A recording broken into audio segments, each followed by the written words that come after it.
चाहते हैं, जो सिर्फ आप ही नहीं हमारे महापुरुष हमारे पुरखे चाहते थे, जिसके लिए उन्होंने अपने खून का एक खतरा लुटा दिया, वो दिन भी आपकी जिंदगी में आएगा और इसी सदी में आएगा, 21वीं सदी में। क्योंकि डॉक्टर बाबा साहब अम्बेडकर ने कहा कि 21वीं सदी हमारी। मैं याद करता हूं, मैं क्यों रोज निकलता हूं, हमें भी चुनाव के समय निकलना चाहिए। मेरे साथी ने कहा कि भाई पूरे प्रदेश में घूमते रहते हैं। मैं इसलिए निकलता हूं क्योंकि एक रहबर महापुरुष हमें कहते हैं कि जिंदा कौम 5 साल इंतजार नहीं करती, हम जिंदा कौम हैं और हम जागे हुए लोग हैं। क्योंकि माननीय काशीराम साहब ने कहा कि मुर्दा लोग मिशन नहीं चलाते और जिंदा लोग मिशन को रुकने नहीं देते। हम अपने महापुरुषों के कार्यों को लूटने नहीं देंगे और लूटने वाले को चैलेंज करना चाहते हैं कि याद रखो, अभी महापुरुषों का खून, उनके बच्चे जिंदा है, आमना सामना होगा, आर पार का मुकाबला होगा। आप लोग तैयार हो जाओ, मैं अपने समाज को तैयार कर रहा हूं। अभी मैंने उत्तर प्रदेश के जो सूबे के मुख्यमंत्री हैं, उत्तर प्रदेश के, वो लखनऊ में जाके हम कोई बात कहते नहीं सुनते, तो मैं गोरखपुर गया सुनाने के लिए और मैंने उनसे कहा, गौर करना हमारे नौजवान साथी, हमारे नेता लोग भी यहाँ बैठे, कि जो बात मैं आपसे कहता हूं उसको जाके कहा करो। नहीं कहोगे तो बात मुझ तक रह जाएगी, नीचे नहीं जाएगी, तो कोई क्रांति नहीं पैदा होगी जमीन पे। हर आदमी नहीं आता सभा में, हर आदमी नहीं देखता मोबाइल। अभी तो हमारे लोग रोजी रोटी के लिए सुबह सुबह उठ के संघर्ष करते, तब जाके घर में रोटी आती। तो मैंने अभी कहा कि बाबा साहब अम्बेडकर ने संविधान में आर्टिकल 340 में पिछड़े वर्ग की तरक्की के लिए सबसे पहले प्रावधान किया। फिर 41-42 लिखा, पहले 40 लिखा और 40 में पिछड़े वर्ग के लोगों को स्पेशल प्रोविजन मिलना चाहिए तरक्की के लिए, इसकी व्यवस्था की। और वह उस समय की जो तत्कालिक सरकार बनी थी, पंडित जवाहरलाल नेहरू के नेतृत्व में, उन्होंने कहा कि ये तो टेम्परेरी सरकार है, जब नई सरकार बनेगी तो हम आर्टिकल 340 के प्रावधान को लागू कराएंगे। और उसी के देखा देखी काका कालेकर आयोग 1953 में बना। लेकिन उनकी नियत नहीं थी कि काका कालेकर आयोग जो है उसकी रिपोर्ट को लागू किया जाए। उन्होंने उस फाइल को, जो पिछड़े वर्ग के लोग अपने पैरों पर खड़ा करती, जो आपको आपकी संख्या के आधार पर हिस्सेदारी देती, उसको डस्टबिन में फेंकने का काम किया। फिर दोबारा से आंदोलन जारी हुआ, एक तरफ कमंडल का आंदोलन, एक तरफ मंडल का आंदोलन। बीपी मंडल जी के नेतृत्व में फिर मंडल कमीशन बना, उनकी सिफारिशों को फिर से जो है डस्टबिन में फेंक दिया गया। फिर एक आंदोलन जन्मा, जिनकी समझ में आर्टिकल 340, उन्होंने एक नारा दिया। क्योंकि जब वीपी सिंह की सरकार बनी, जनता दल का जब नेतृत्व आया, उन्होंने नारा दिया था कि हम मंडल कमीशन लागू करेंगे, मंडल कमीशन की सारी सिफारिशों को लागू करेंगे। तो उन्होंने पूछा उनसे कि आपके वादे का क्या हुआ? आपने कहा था मंडल कमीशन लागू करोगे। फिर एक नारा आया संघर्ष में कि मंडल कमीशन लागू करो वरना कुर्सी खाली करो, और अपनी कुर्सी को बचाने के लिए मंडल कमीशन लागू हुआ। जब मंडल कमीशन लागू हुआ, वोट के जरिए सरकार बनी थी, उसने तय किया तो उन्होंने न्यायपालिका के जरिए 52% ओबीसी को 27% आरक्षण का आधे से ज्यादा हिस्सा छीन के देने का काम किया। वो भी आधा हिस्सा जो है अब तक नहीं मिल रहा। उसमें भी मंडल कमीशन की 2 सिफारिशें मानी गई। ये देखो मेरा समाज सोया हुआ, उनकी 3 सिफारिशों को नजरअंदाज करके 2 सिफारिश मानी गई सिर्फ मंडल कमीशन की। आज भी मंडल कमीशन की फाइल धूल फांक रही है। देश के प्रधानमंत्री जो वर्तमान के हैं, जब वो 2013 में आए चुनाव प्रचार में, उन्होंने भी कहा मेरे लोगों से कि मैं पिछड़े वर्ग से आता हूं, पिछड़े वर्ग पिछड़ी मां का बेटा हूं, हम मंडल कमीशन लागू करेंगे। हमारे लोगों ने दिल खोल के उन्हें वोट दिया कि हो सकता है ये मंडल कमीशन लागू कर देंगे। लेकिन अंत क्या हुआ कि मंडल कमीशन तो दूर की बात, ये सरकार जातिगत जनगणना कराने को राजी नहीं। मैं बात आपको इसलिए बता रहा हूं कि हमने फिर तय किया, क्योंकि जिसकी इतनी संख्या भारी उसकी इतनी हिस्सेदारी, इस नारे को सुन सुन के हम लोग बड़े हुए हैं। भारत में संख्या हमारी भारी है, लेकिन हिस्सेदारी के साथ चोरी हमारी ज्यादा हो रही है।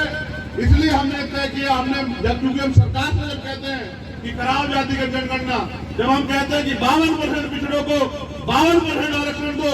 जब 100 पद आएंगे डीएमएसएसपी के, 100 में से 52 बच्चे पिछड़े वर्ग के जाएंगे, तो ये कहते हैं कि अभी हमारे पास सरकार के पास साधन नहीं है, देश के पास साधन नहीं है।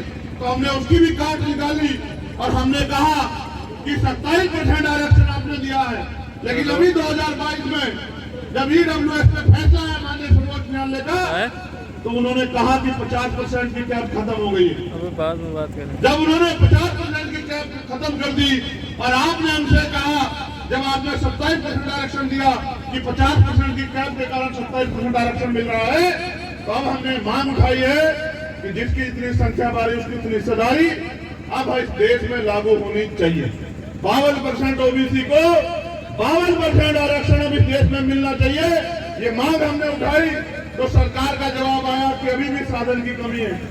तो हमने कहा ठीक है, अगर साधन की कमी है तो 27% से अलग वो पिछड़ी जातियां जो अभी तक मुख्य धारा में नहीं आ पाई है, उन अति पिछड़ी जातियां को 15% आरक्षण की व्यवस्था अलग से आपको करानी चाहिए।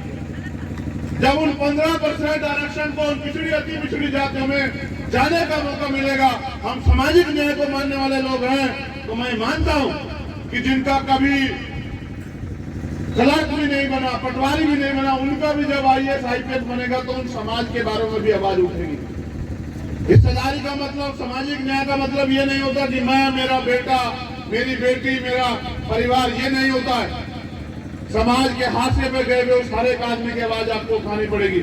इसलिए अभी हमने मांग की है कि अति पिछड़ी जातियों को 27% से अलग, क्योंकि हमारी हिस्सेदारी तो 52% बैठती है, लेकिन आप पे साधन कम है, तो 15% अति पिछड़ी जातियों को अलग से आरक्षण की व्यवस्था सरकार कराए।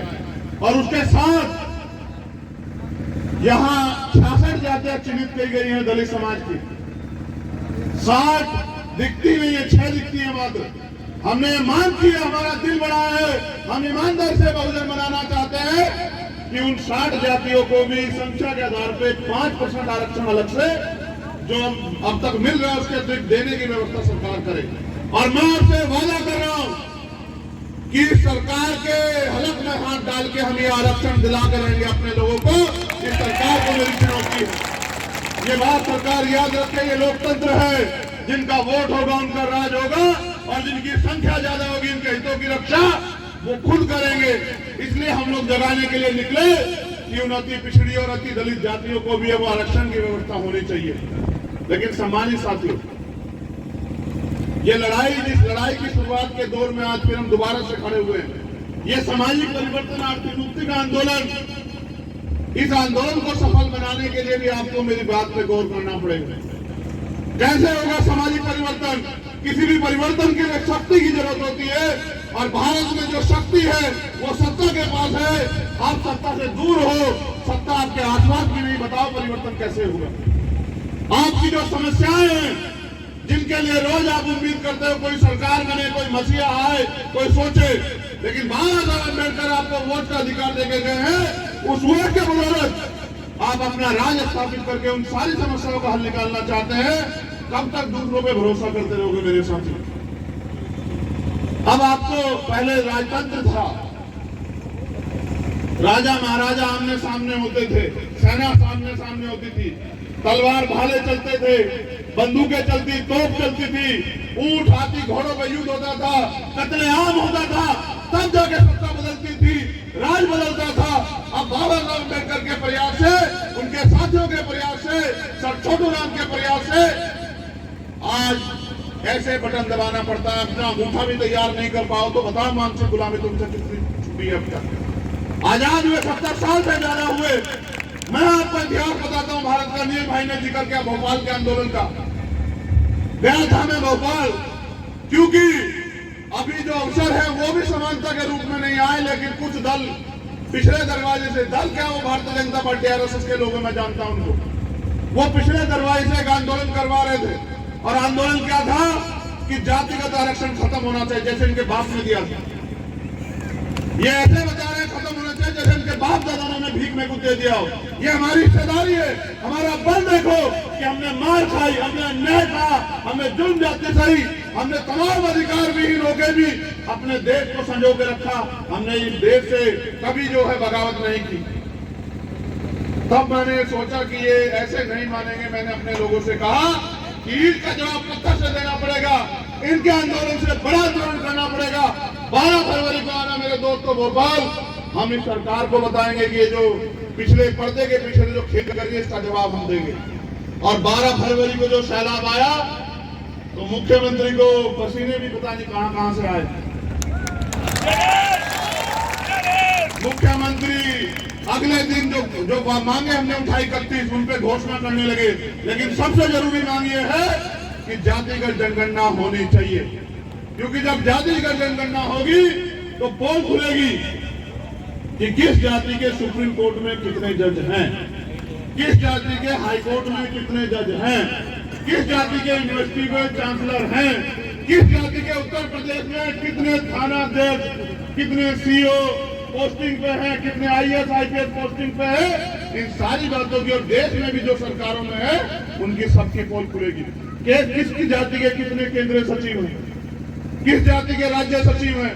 ये सारी पोल तब खुलेगी। कौन इस देश में भ्रष्ट व्यवस्था बना रहा है। हमारे लोग तो सचिवालय में अगर हैं भी तो उन पदों में बिठा रखे हैं कि वो बेचारे कलम भी नहीं चला सकते, फाइलें उठाने में लगे हुए कर्मचारी। हमारे दलित पिछड़े आदिवासी समाज के माइनॉरिटी के जो कर्मचारी, इनके लोग बैठे हुए बड़े पैमाने जिनकी सरकार है। अभी मैं गया गोरखपुर, नीरज भाई, मैंने डाटा मंगाया 30 से ज्यादा शायद थाने हुआ और 28 से ज्यादा 2 जातियों के थानाध्यक्ष, 28 से ज्यादा। और जातिवाद हम कर रहे हैं और हमारे लोग धर्म के नाम पे उनको वोट दे रहे हैं। बाद में कह रहे हैं साहब ये हमें जूते मार रहे हैं। भाई जब आप उनको वोट दोगे तो आपको जूते नहीं मारेंगे क्या? बताओ। ये हालत है। मैं आपका गौर करना चाहता हूं इस बात पे। सबसे ज्यादा शोषण हम पे तब होता था जब इस देश में संविधान नहीं था। और उस समय के जो हमारे लड़ाका महापुरुष थे उन लोगों ने उस शोषण के खिलाफ आवाज उठाई और संकल्प लिया और ठान के इस लड़ाई को लड़ा। और देखो आज हमारे पास अफसर हैं, आज हम कुर्सियों में बैठे हैं, आज हम वोट देते हैं, आज हम हवाई जहाज में घूमते हैं, आज हम बस में जाते हैं, ट्रेन में जाते हैं, अपनी गाड़ियों से घूमते हैं, आज हमारा मन सजा है। ये सब हुआ संकल्प के कारण। लेकिन क्या उसके बाद हम लोग संकल्प देने की स्थिति में नहीं है? आज का जो नौजवान इस अपमान को महसूस करता है, उस अपमान को दूर करने के लिए वो क्या तैयारी कर रहा है? अगर तैयारी करनी ही है तो ये करो कि किस तरह से इस देश की राज व्यवस्था पे हमारे लोग काबिज हो, क्योंकि जिनका राज होता है उनकी बहन बेटियों के साथ कोई अत्याचार नहीं करता। जिनका राज होता है वो किसी से कुछ नहीं मांगते। जिनका राज होता है उनको अन्याय अत्याचार अपमान नहीं सहना पड़ता। आज भी देश में जातिवाद और